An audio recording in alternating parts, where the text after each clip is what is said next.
3, 2, 1. Ladies and gentlemen, it's the Nittany No Huddle Podcast. We are 5-0, and we're the Nittany No Huddle Podcast. We are back, and apologies for us not putting video out last week, but to be honest, UCLA was not on the top of either of our lists, even though I went to the game. So we'll kick off with covering UCLA real quick, and then we'll go into this week's big matchup out in the West Coast. You know, what everybody thinks of October Big Ten game, 80-degree weather in Pasadena, California. So real quick, Zach, what did you think of last week's UCLA game? I can tell you I went in person, and I think it was by far the most boring Penn State game I've ever been to.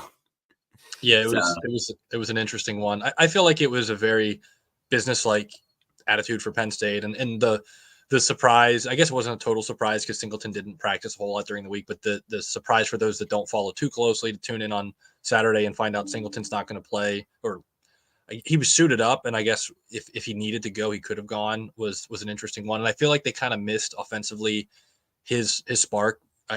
The surprise for me coming out of that game was we really didn't run the ball that great. We ran the ball a little bit well early. I think that first drive was pretty good, but then I'm pulling up the box score right now. I think Katron Allen, 21 carries, 78 yards, a touchdown. He only had a long run of 11.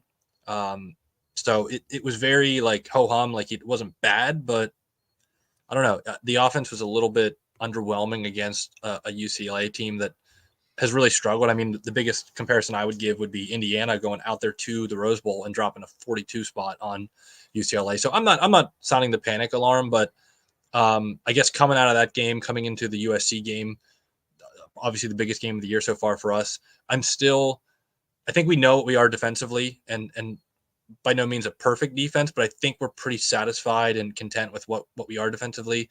I still feel like we haven't quite unlocked what we can be offensively, and I think maybe we just need to resign ourselves to the fate that we're just not going to morph in one season into that big play, explosive play offense, but there's just enough. And there was a few in the UCLA game. And the odd thing is every game this year, there's kind of been like a different guy that steps up and puts in that game where you're like, hey, maybe that, other than Tyler Warren, maybe this guy, maybe Harrison Wallace and Trey Wallace in week 1 against West Virginia, great game. And then he's largely been silent. You had Amari Evans has popped a couple times. This week was the Liam Clifford opportunity where we got a couple deep shots to Liam Clifford. And I'm at the point where I'm just resigned to the fact that, like, I'm satisfied if somebody just steps up week to week and fills that role. In a perfect world, you'd love to have like a Marvin Harrison Jr., where like you just have a stud out there and he's my wide receiver 1. We don't have that. So as long as like somebody's stepping up every week, I don't really care if it's a different guy. But I don't know. I'm still a little concerned offensively. We haven't played. I think Illinois was pretty solid defensively. I think UCLA, for as bad as they are, is not atrocious on defense. I'm going to give them a little bit of credit. They hung with LSU. Talk about a tough schedule, if I may, too. They go into Death Valley and Happy Valley all in a span of like 5 weeks at the beginning of the season. Yeah, it's brutal. Kind of brutal. No wonder Chip Kelly left. Yeah. You saw the schedule. I was like, nah, I'm out. So to sum up your question, I guess they came out of it with a very like workman-like win that you can't really be upset with, but it was also kind of, it left you wanting a little bit more, knowing we were going into a week where, as good as we think our offense is, as good as we think our defense is, I'm not expecting us to totally shut down USC. I think we're gonna have to score to win. I mean, it's not gonna be a like Illinois style game. Yeah, I agree. Like I said, it was very business-like you said, kind of boring to watch. I saw Nick Singleton warming up, so I thought he was going to play. And then, the first couple drives, obviously I don't have the audio from the commentators, but I wasn't tracking he wasn't going to play. So I was like, where is he? And he was on the sideline, but just not playing, which I think was Franklin's business decision. Hey, if we get in a pinch and we need him in there, we'll bring him in. But we're already looking ahead to USC is kind of what I took away from it. So moving on, USC this weekend. I think this is a great matchup for us off the bat. I'm feeling very confident, and I know that's probably gonna, bite me in the ass later. But looking at the matchup wise, USC has not been able to stop the run. We have been very successful in the run game so far this year. I think that matches up very well for us. Our defense has played very well outside of Bowling Green, I would say. And really just one half of that game, honestly. Yeah, exactly. So I really think we're going to take care of business on the West Coast this week. Crazy thing, looking at the ESPN side by side right now, tickets are selling for this game as low as $16, which is, I don't even think you can go to any Penn State game for $16. Maybe. Yeah. So I will say the Coliseum is humongous. And it's shaped for like all kinds of other sporting events. The Dodgers played there when they started out. There is I think if you look at where the football field is situated, there's like a part of the horseshoe where you're like a mile away from the stadium. Yeah. So it might, I haven't followed, obviously with USC not being in the Big Ten. Like, I don't know if they historically like sell out the stadium, because I'll just look it up while we're talking, but I think it's pretty large. It's not Beaver, but like, yeah. We were talking about Los Angeles too, where it's like there's a million other things to do. Yeah, including the Dodgers in the playoffs. And look at UCLA, for example. Like, they play in one of the most scenic and iconic stadiums, and they can never fill the stadium. Yeah. Okay, so it's 77,500. I was a little bit off, but so it's as big as Autzen Stadium. It's big, but it's not one of the biggest. Yeah. But yeah, I'm just surprised, even with like all the West Coast Penn Staters, that tickets are that cheap. But hey, maybe in 2 years, if we play them again, maybe I'll go out there for a $16 game. Inflation's coming down, maybe $800 plane ticket, But yeah, so off the bat, USC coming off a loss to Minnesota, which I would say we do a lot of the same things Minnesota does, especially in the run game. So I think we're going to have success. My one fear is that if it's a close game, are we going to see a Franklin mistake in this game that is going to cost us? And two, are we going to have kicking problems? Because if it's a close game, we're going to need kicking. And I just don't feel good about our kicking situation right now. Zach, what's your initial thoughts on the game as far as our offense goes versus their defense? Yeah, so and I think you hit the nail on the head. On paper, this game's a great matchup for Penn State. And we've talked about over the last couple of years on this podcast, a lot of the biggest games that Penn State plays, there's an aspect. It's not that we across the board didn't match up with Ohio State or Michigan, but there's always some aspect where you look at it and you're like, that if we don't address that, we're in trouble, right? Or there's some glaring problem the other team has that we can't really address. This, I feel like, is the opposite. I mean, honestly, Penn State runs the ball really well. Again, I don't think we ran it great against UCLA, but over the course of the season so far, we've run it really well. And I think we've run it well in terms of we've been able to pop Singleton for long plays in a way that we weren't last year. But I think we've also been very, very effective. Katron Allen, as an example, we're just getting 4 and 5 yards of pop.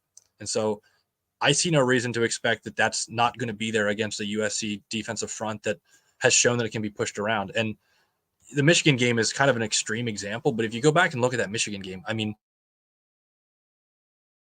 Michigan was very blatantly not passing the ball. Like, we have no interest in passing the ball whatsoever. All the way up to that last drive when USC climbed all the way back, took the lead. Michigan has the ball with like 2 minutes left. And so it's like, they're not going to pass. They're scared to pass. Just make them run and get like 3, 4, 5 yard chunks. They're going to run out of time. And what do? They give up a 70-yard run where they have the guy wrapped up, and tackling has been an issue. I think they're a lot better than they were last year. And that was very evident, I think, in the LSU game. I don't think they're a great defensive team. I don't think they're a great run stopping team. And the metrics actually say they're not. But compared to where they were, just moving towards average or moving towards the middle of the pack is huge for USC. And so I don't think they're horrible. I think fans that are expecting Penn State to go in there and run for like 300 yards are probably getting out of their skis a little bit. But Minnesota is a good comp, where Minnesota has not really shown itself to be a great passing outfit yet this year anyway. And they want to run the ball. They have a big offensive line.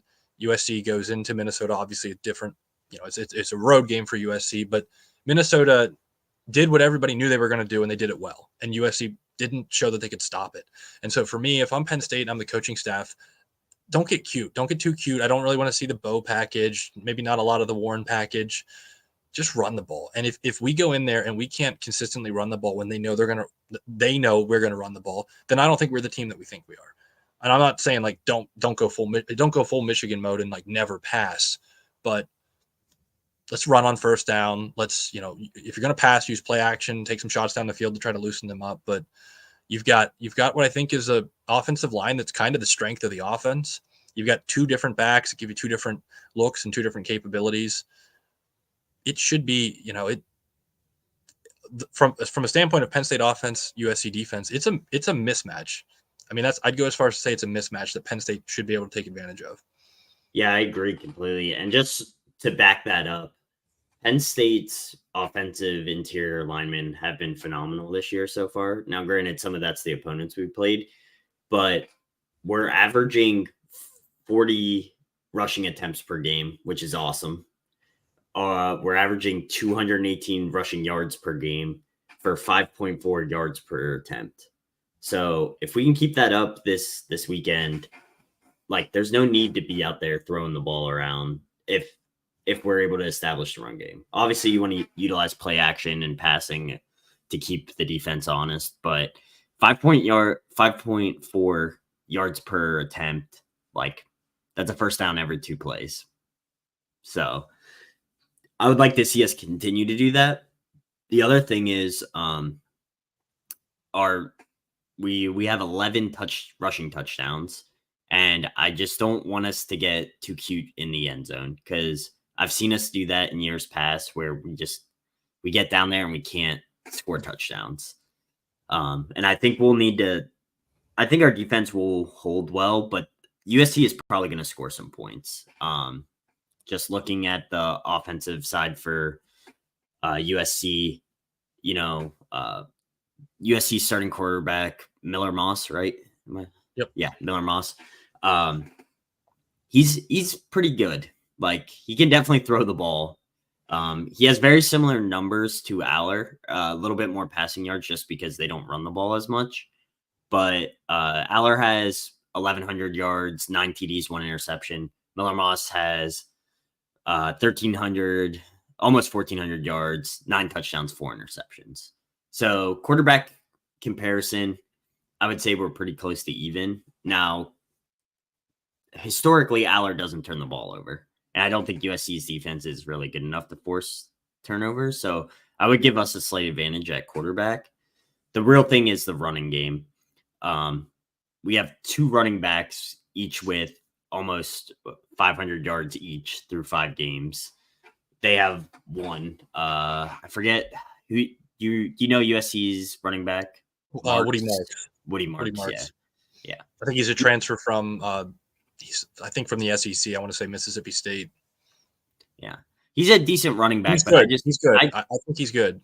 Yeah, I think our defense though has an advantage because realistically, we should have a couple guys drafted off the defense this year, right? Is that what you're tracking through? I mean, Abdul Carter is like everybody's surefire first round pick. Zane Durant's a guy that I don't follow NFL stuff close enough to know if the fact that he's a little undersized by NFL defensive tackle standards. I mean, they can beef him up. Yeah, I mean, he's a guy that's just, and I say undersized, I mean, he's a gigantic human being, but by like your typical NFL nose tackle standards, he's a little undersized. But you go back and watch that Illinois tape, he was in the backfield every play. He just bullied their interior offensive line. He's a guy that I wonder at the end of the year, if he keeps up this pace, is he somebody that's getting, early round NFL looks? But definitely Carter. Dennis Sutton, I think, is just a true sophomore, so I don't think he obviously, if that's the case, he can't go to the draft. But I don't know if you wanted me to segue into my thoughts on that. No, you can go into the defense. Yeah, so I'll say, I mean, I like I said earlier, it's a weird game because I feel like I'm not fully sold on Penn State's offensive transition that we were hoping to see from last year into the Andy Kotelnicki offense.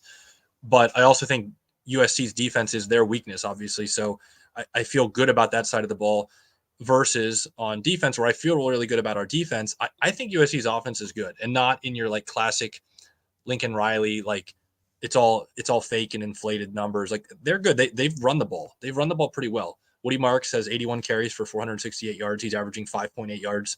Their backup, Quentin Joyner, 27 carries for 212 yards. That's 7.9 a pop. And if you watch the LSU game, you watch the Michigan game, even the Minnesota game, they're not like annihilating people on the ground, but they're running the ball fairly well, and they're running it enough that it's not it's helping to mask what I think the biggest weakness of their offense is their offensive tackle play. So if you've watched the LSU game, you watch the Michigan game, what almost cost them the LSU game and what definitely cost them the Michigan game was they couldn't keep Miller Moss upright. Michigan, as bad as their offense was, they got a pick six for a touchdown. Otherwise, USC wins that game. And Miller Moss was just being hounded all day in that Michigan game. And their team rushing stats, I think, are a little bit. And I'm a broken record on this because I always complain about QB sacks counting as rushing stats. But if you they're averaging 5.1 yards a carry as a team, but Miller Moss has 15 carries for negative 20 yards. Well, he's not really a running quarterback. That's all sack. It's pretty much all sack yardage. So you take that out of the equation, it's probably like 5.5. So they're pretty good. But I think if they can protect Miller Moss, I like him. He's a good quarterback. If you watch that LSU game, he really willed them to that victory. And in the Michigan game, he just was getting beat up all game, and he just kept coming off the mat. He made a huge mistake with that pick six, but and I really like their receiving core. I mean, if you look at the stats, there's not one guy that's blowing up. Zachariah Branch was the true freshman last year that was on everybody's radar, but you've got Jacoby Lane, 21 catches for 234 yards. Branch has 21 for 227. Kyron Hudson, 18 for 226. And then a kid that I really like, Deuce Robinson, he's only got 10 catches for 147 yards, but he has 3 touchdowns. And he's like 6'4", big bodied. They're all 4 of those guys are really athletic, really well built guys. Any one of those 4, I think, frankly, would be Penn State's number 1. They've got a pretty good solid tight end in Lake McRae. And then Woody Marks has 19 catches out of the backfield as well. So they're very balanced, and they're athletic, and they're dangerous as far as the receiving core goes. So I'm a little bit worried if Penn State's defensive game plan is, hey, we see that Miller Moss has been really vulnerable. We see that their tackle play has been vulnerable. So we're just going to go in there and just a ton of pressure. We're going to leave our corners on an island, because I think there's the potential that our secondary and our pass defense generally hasn't seen a unit like USC's passing game. So there's a part of me that wonders, are we maybe walking into a trap where we think the game's going to be won and lost with a lot of pressure on a quarterback who's been susceptible to that pressure this year. And in reality, we have a secondary that, let's be honest, we haven't played anybody that really has the passing game to challenge us. West Virginia, their fortunes are maybe starting to turn around a little bit, but they're not really a passing-centric team. Illinois doesn't want to pass the ball unless they have to, or on play action. So that for me is a question mark, is do we know what our secondary is, especially with the loss of KJ Winston? Yeah, I agree. Another kind of interesting stat talking about passing game, Aller hasn't thrown more than 24 passes in a game this season, which is kind of crazy to think about when you compare some of the wide receiver numbers, or the quarterback numbers in the Big Ten. But yeah, I think defensively, that's where the game's going to be won and lost, really. Which defense can step up, make the plays. I think we do have the ability to get turnovers, and if we can avoid dumb penalties, which we've made a ton so far this year, that's where my concern is with the defense. We know we can get pressure, but can we, avoid being offsides? Can we avoid, blocks in the back after big interceptions? Those types of things. But we'll see. So, I'm really excited for the game. Go ahead. That's a great segue. So the stats that I'm looking at in comparison between the two teams that I think are really important. One, you mentioned penalty yardage. We're tied for 75th in penalty yards a game, which is, as much as we like to rail on Franklin, historically he has had very clean, disciplined teams that always rank in the top 20 or 30 at least in the country in penalty yards. And there's just something about this team this year. They're just racking up a lot of penalties. But I think and again, we've talked about this game. I think largely it's going to be won and lost with Penn State's defensive front, because we're tied for 24th in the country in sacks per game, and we're tied for 24th in the country in tackles for loss.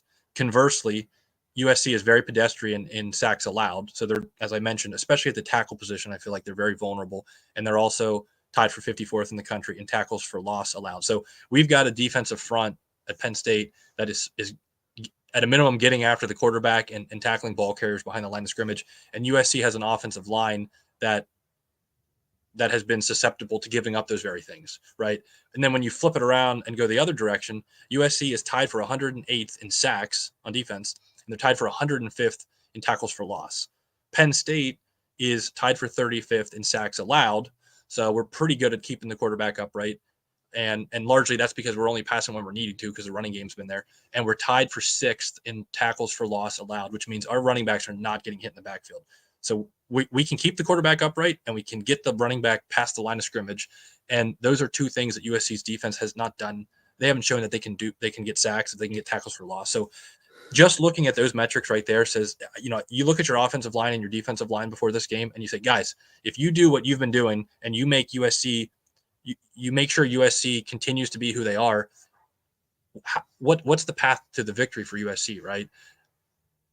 That's where, things happen, right? And the script gets changed. And sometimes the statistics in college football, 4 or 5 games into the season isn't really telling the whole story, because the level of competition isn't very even. And what I'll give USC too is, as I mentioned a minute ago, I'm not sold on some parts of this Penn State team, just because I feel like we haven't had our backs up against the wall yet. Maybe the Illinois game a little bit. It was a little dicey, but week 1, USC plays LSU in a neutral site. Week 3, they're in the big house playing Michigan.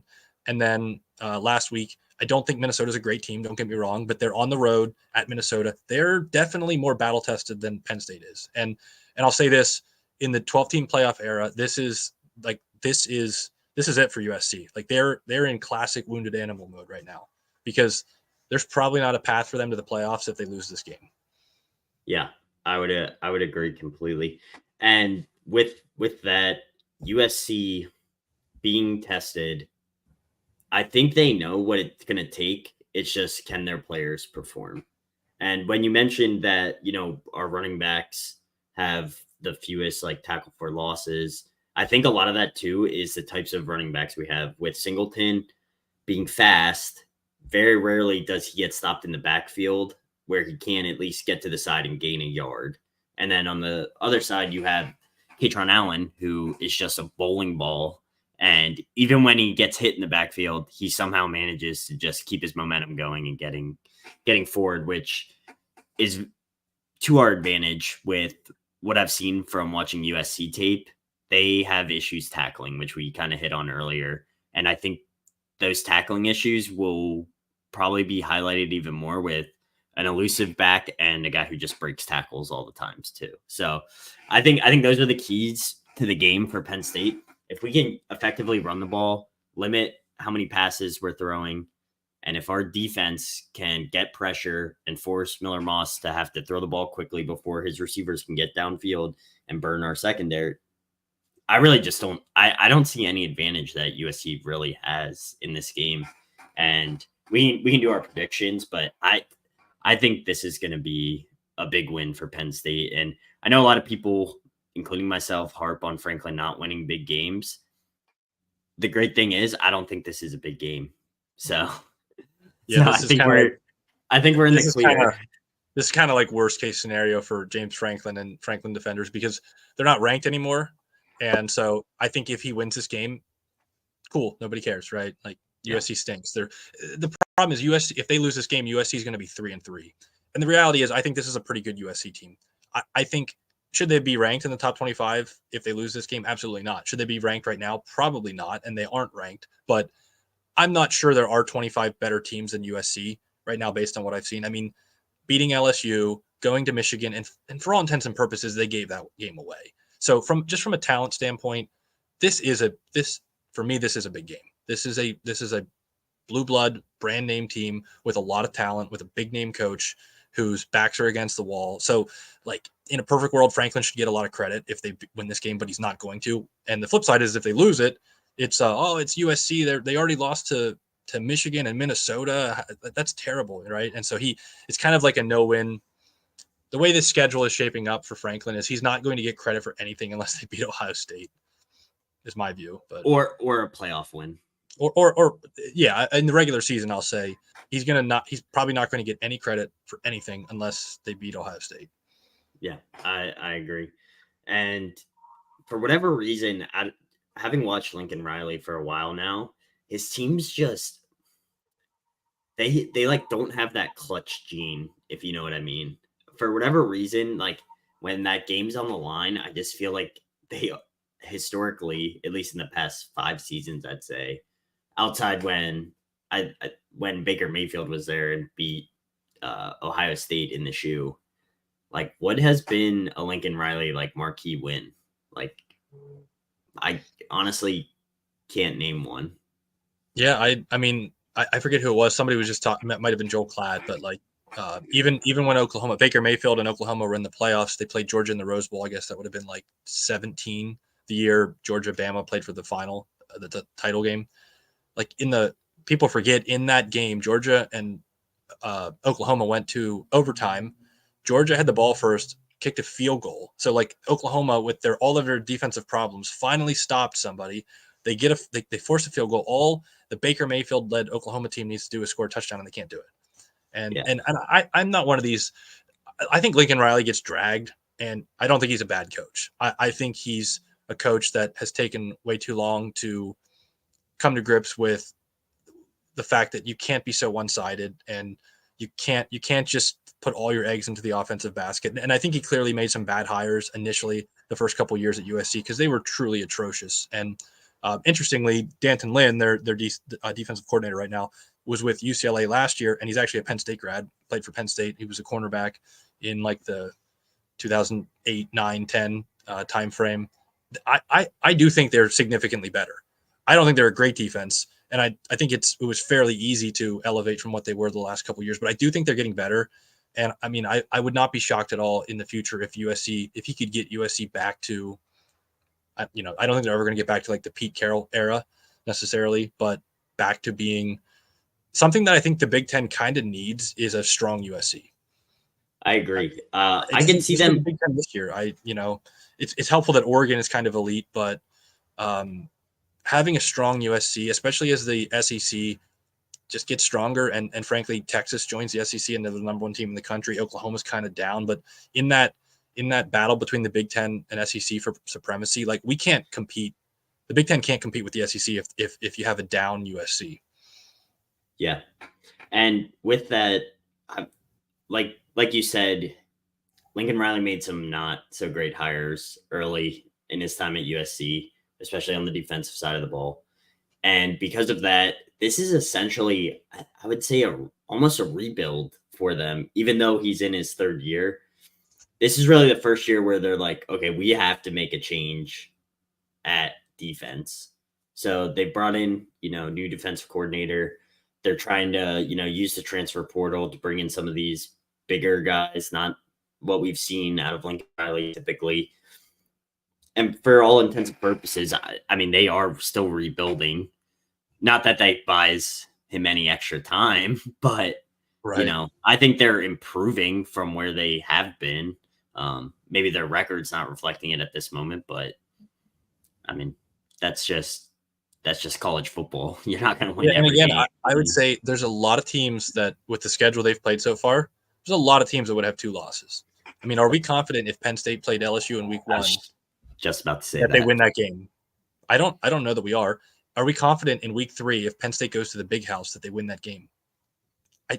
I'd like to think so. The way Michigan's offense is right now, I think Michigan has the potential to be a little bit better as the season goes on, and they figure out a way to do something offensively. I can't sit here and say with certainty if that Penn State played the opening 5 games that USC played that Penn State would be 4-1 or 5-0. Yeah. So again, that's where I get back to. I think a lot of people are getting out over their skis. I think the line on this game has hovered around 4.5, 5, something like that. And that feels about right. I do think on paper, the matchups really favor Penn State. So I'm not going to sit back here and kind of like sugarcoat it and try to pretend like USC is a world beater. But at the same time, this isn't UCLA, this isn't Illinois, this isn't Bowling Green, this isn't West Virginia. This will be their biggest challenge, especially because it's on the road. And I don't want to make too much out of it, but I think the stats been floating around that the Big Ten teams are something like 1-9 when they have to travel 2 or more time zones. And logistically, it is something different. I think, it's kind of an excuse if you're going to lose and use that as an excuse, but it is something to take into account. The weather, I saw it's supposed to be like 85, 90 degrees in Los Angeles on Saturday. And I'm sitting here on my porch in Central PA, and it's pretty chilly right now. So, again, that shouldn't be an excuse. It shouldn't impact the game, but it'll be different. It's something that's different. And going on the road, Penn State went on the road to West Virginia, and I don't want to drag Morgantown, but this is different. This is just different. It's a bigger challenge. So I looked too. The stadium is sold out for this weekend. But obviously there's secondhand tickets available. Yeah.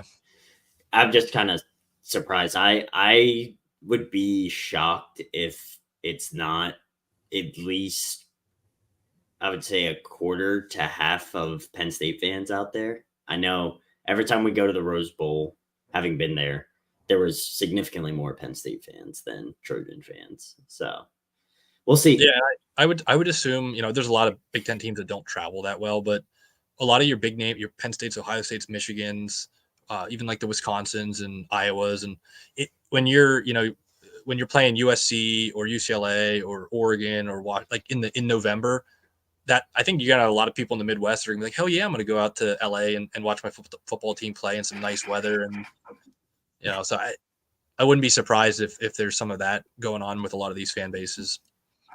I will say, last comment, I am very disappointed that the Big Ten schedule makers let USC get off the hook by playing Minnesota at Minnesota in, I guess would have been October, very early October. Like, send them out there for Thanksgiving. But yeah, oh well, maybe some year. It is what it is. Yeah. All right. Well, we can do score predictions. So we don't have to do pick'ems tonight, but we can do the score prediction for Penn State USC, just to stay with the theme here. Because we talked about all of these matchups and all of that, I think Penn State is going to cover the spread and win outright. I think Penn State is going to win 28-17. That's my prediction. Interesting. I'm kind of in the same ballpark. So I'm looking at USC. I mean, they scored 27 points against LSU. They scored 24 points against Michigan, who, for all their offensive problems, Michigan still has a very good defense. I don't think it's quite as elite as last year, but it's still pretty good. They scored 38 on Wisconsin. I'm still not really sure who Wisconsin is at this point. And they scored only 17 at Minnesota. So my thought coming in is there's a good chance USC can score 3 touchdowns, right? So Penn State needs to get into the mid 20s, if not get up to 30, to feel pretty safe about this. I think you went with 28. That's a good number for me too. I also am really worried about our kicking game. So picking a number, I'm just going to stay with a nice even number that's divisible by 7. I'm going to go 28-21, which would be Penn State covering the spread. But I think there's a chance this is a very tight game going into the fourth quarter. I expect Penn State to win, but I would not at all be surprised if Penn State loses this game. And I think the way that happens is the Penn State is not able to get the type of pressure on Miller Moss that Michigan and LSU were.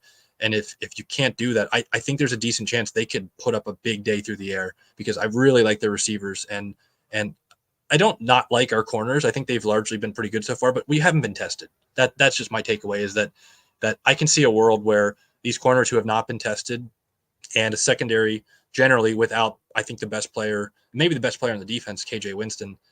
That's where, if you're USC sitting, in your lane, I almost said Lane Kiffin, Lincoln Riley, sitting here thinking, how do we win? That's probably your path, right? Is I got to scheme up a way to help my tackles, to help my quarterback stay upright, because I think if we can do that, I think we can go after the secondary.